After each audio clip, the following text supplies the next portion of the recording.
A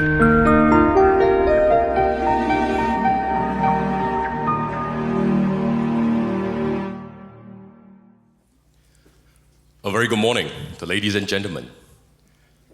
My name is Low. I'm a hunter. I'm a headhunter. Has any one of you heard about headhunter? Raise your hand. Anyone heard about headhunter? Very good. Okay.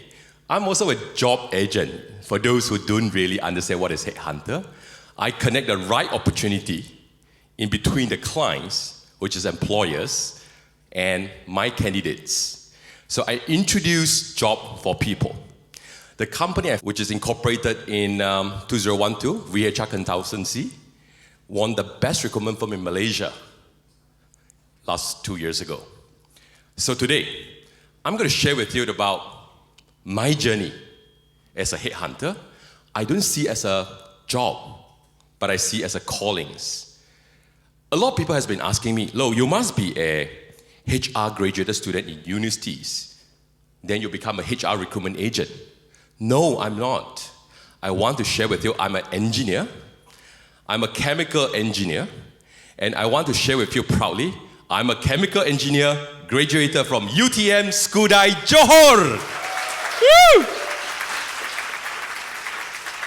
So thank you for inviting me. So today I'm going to share with you my story, how a chemical engineer became a headhunter.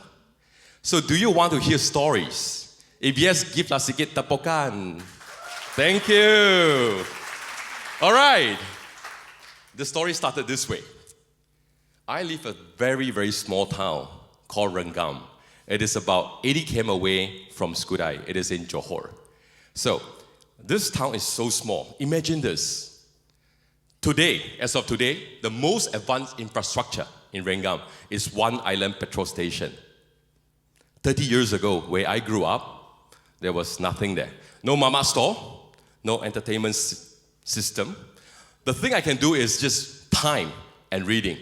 I read a lot. Plus the fact that my parents were retired teachers. So I read quite a lot. Knowledge is power. At a very young age, it formed a big picture what I want to do at a very young age. It is not 100% clear, but I kind of know that, yeah, roughly I want to do this. So with a good result, I come into UTM, chemical engineering. 2001, I graduated. So I went into an American firm as a sales engineer. I was doing pretty good. About a year later, I was being headhunted. That was the first time I heard about headhunter, job agent. I was being introduced a job as a regional sales support executive for Southeast Asia region. It was quite a good job though. At the age of 22, I traveled from Malaysia to all across Southeast Asia, including China. So I could have my breakfast in KLIA, lunch in Hong Kong, dinner in Shanghai. It was such a great job. At the age of 22, I go around the whole world, seeing a lot of different peoples. That built my characters very, very strong. And I think that I'm very confident in doing what the boss asked me to do. I think I'm a winner. So my confidence grew this much, to a certain extent. I think I'm a little bit of arrogance. But I think maybe okay lah, you know? Maybe not a big deal. So I move on. About 3 years later, I was headhunted again to become a country sales manager in another American firm at the age of just 25 years old. So I was managing about 40 people. So at the age of 25, managing about 40 people. So I think that it is only my way that should do the thing because I am the winner. My way is the only right way. I say you do. I was commanding my team member the way I want them to do. Hey, I was using the word commanding. It is not a good word though. Now I think back, I should be using the word respecting, listening, coaching my team members. I was commanding them. The team started to feel a little rebellious. They're not listening to me anymore. So I kind of lose control with my team and I can't perform my job. I got to resign. I resigned without a job. You know, at that time I was just thinking, you know, maybe it's just my bad luck. It may not be my fault, you know. I could be just, you know, this is just bad luck. So I move on. That was my failure milestone number one. But not long later, I found an investor. He invested about 200,000 in me. At the age of about 25, 26. That time, it was a big deal, 200,000. I set up a company, a trading company. I went all the way to China, Zhejiang province. That time, China is still very, very much undeveloped. I was thinking to go this strategy. I bring a lot of goods from China at a very low cost. I was want to flood the market with a lot of goods that I can sell cheaply. I think I can because I was a good salesperson. But you know, I was a good salesperson doesn't mean that I'm very good in managing cash. All my stock was stuck. It is a lousy product, inferior product. At that point of time, people were thinking China product is inferior. A lot of product of mine is not able to move out. A lot of my cash was stuck inside the operation to a point I don't even able to pay the salary for my staff. I still remember this. There was time that I can't even buy my lunch. My wife now, whom my ex-girlfriend then, I can't even have a wedding ceremony for her because I was counting how many coins, 50 sen, 20 sen, I can buy my lunch. One thing added to the worst situation was that one of my buyer ran away my goods, about 30,000, a machine away, and he's staying in Batu Caves. I went to his shop. I was climbing up the 2-story building. I was looking at the door. I was like, money! My money back! My money! You know, at that point of time, I already cannot eat. You run away my 30,000. I cannot even have my wedding ceremony. It was so bad. I was thinking, why me? Why the failure of milestone never always come to me? Why is it so? I started to think, is it something wrong with me? Or is it something wrong with the environment? I started to think. But you know, I got no more cash. I got to move on. I liquidated my company. I move on. I found a job as a marketing manager. I went on to the job. I worked so hard. Every day I worked so hard. I said that this is the opportunity. I'm going to work so hard in this company. It was one fine day, the general manager called me into his room and he was saying that, Low, I think you're pretty good in what you're doing. You're very hardworking. Why not this way? I want you to set up a company secretly so that we can earn more money. But remember this, don't share this with our shareholder because a lot of tender bids, I'm going to pass to this newly secret company. But rest assured, we're going to make big money, but don't tell anyone. I was looking at him like, you know, I was caught in surprise. The next morning, I go into his room and I would just say that, sir, I'm sorry. I don't want to be part of this particular game. You know, it was such a very bad decision. If a lot of people will say this, you know, you can make big money. Why, Low, you are not going to make it? But I cannot compromise my integrity for something which I know is illegal. But now I was being cold storage. He was thinking to put you as a marginalized you, cold storage you, so that you can move on, resign on your own. So I know this is his tactic. I gotta move on. I gotta find a job. So I apply. It takes me nearly about 8 to 10 months to find a job. I found a job. On the very first day when I go into the room, I just realized there is one white envelope in front of me. I opened up the envelope, then they were saying, Mr. Low, I'm sorry, because of subprime mortgage, 2008, your salary was being cut 30%. I was saying, why me again? 30%. It's even worse off before I leave the company. My wife is a foreigner. She can't work. My kids is just 1 year old. And I'm the only sole breadwinner. I started to question myself again. Why me again? I used to be the top performer. I used to be the one selling so much. Why now? I was always been faced with so much of hindrance, difficulties, and challenges. I was starting to question myself now. But you know, I gotta move on. I tell myself I should not give up. I should move on. About 4 months later, I received a call from another company. He said, Low, do you want to come for an interview for a senior manager position? I said, well, I go. Luckily enough, I got a job. You know, I happily go into the company. On the first day, I just realized the general manager who interviewed me left the job. Again, I said, why me again? I called to my wife. I would say that, you know what, mommy, why me again on the first day? But I said that, if this is the case, I'm going to stay put and work. Again, I work very, very hard because what I need is just an opportunity. What I need is somebody give me a chance for me to work. So I worked very, very hard. About 6 months later, I was being called upon into the chairman's room, and he was saying this to me. Young man, he's a great smoker. He smoked. Young man, I think I want you to go to Thailand to turn around the operation. Well, smoking is not good, but this is how she do. I just mimic, okay? So what he said was this, look, I want you to turn around the operation.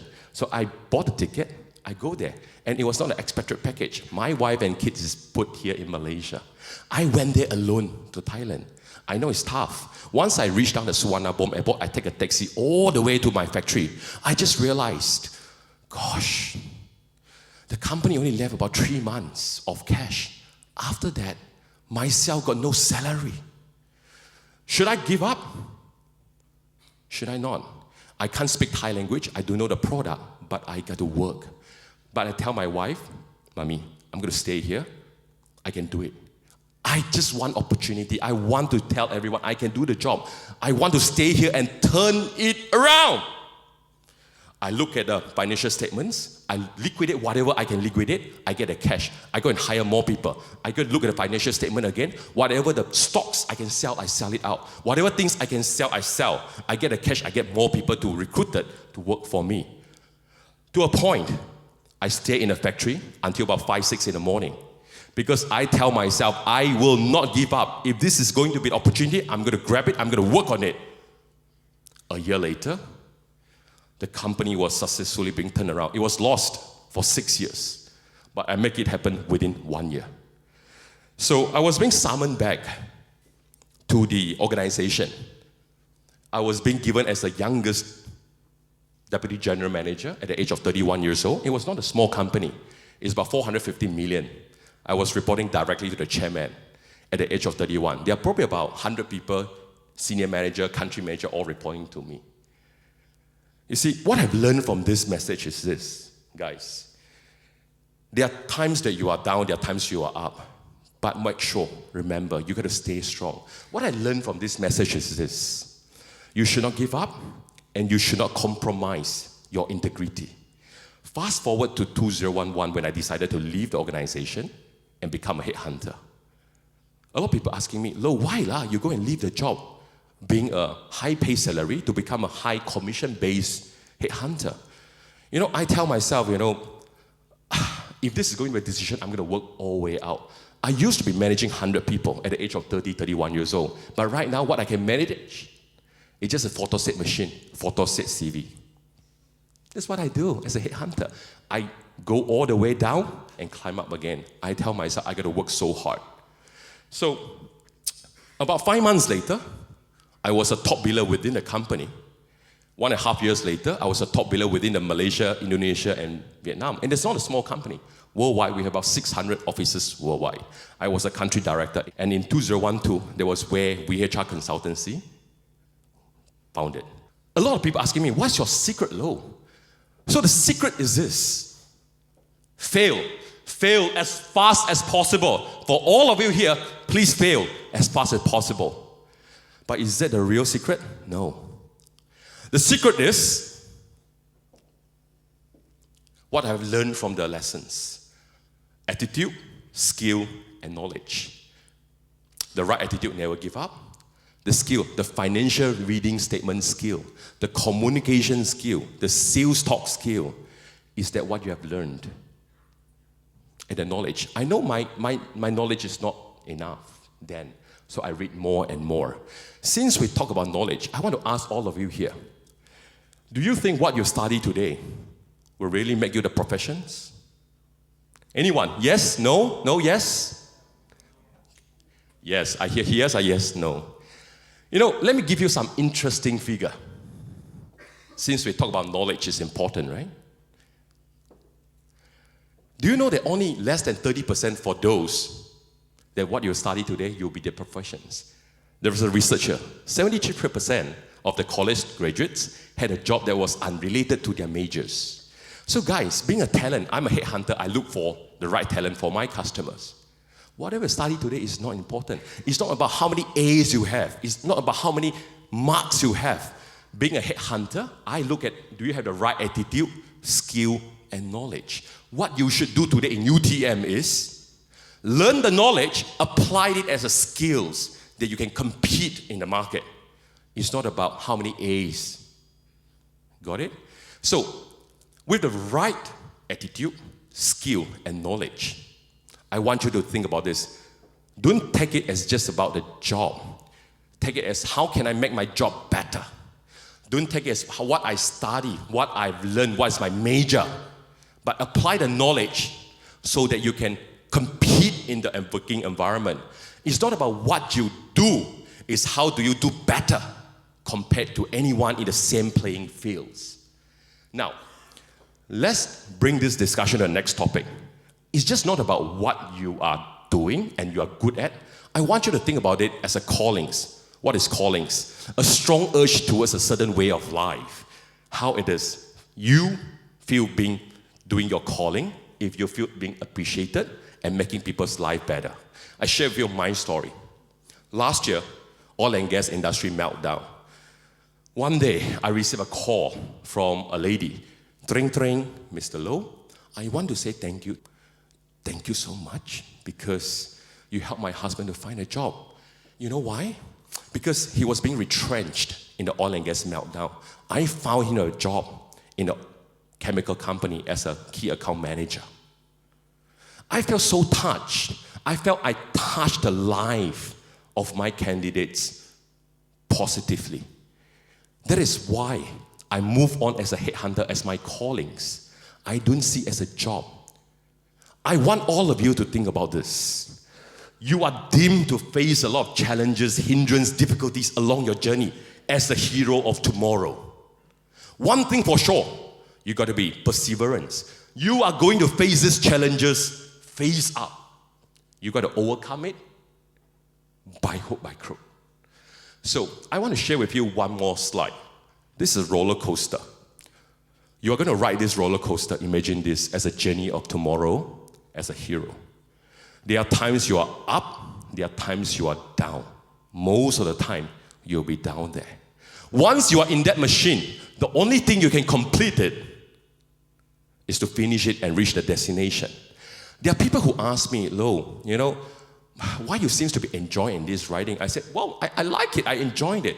There are people who come down, say, I want to do one more time. It's so shocked, so excited about this. There are people who say this, I told you already, I don't want, why you ask me to go up there? But guys, with the right attitude, right skill, and right knowledge, you should enjoy the ride, but not complaining once you are in the machine. Make it a meaningful life. Last but not least, to conclude this, your journey as a hero of tomorrow has never been easy. I want you to think your job is just about the job. It's your callings. Second, you have to possess the right attitude, skill, and knowledge for you to compete in this journey. And you should not compromise your integrity along the journey.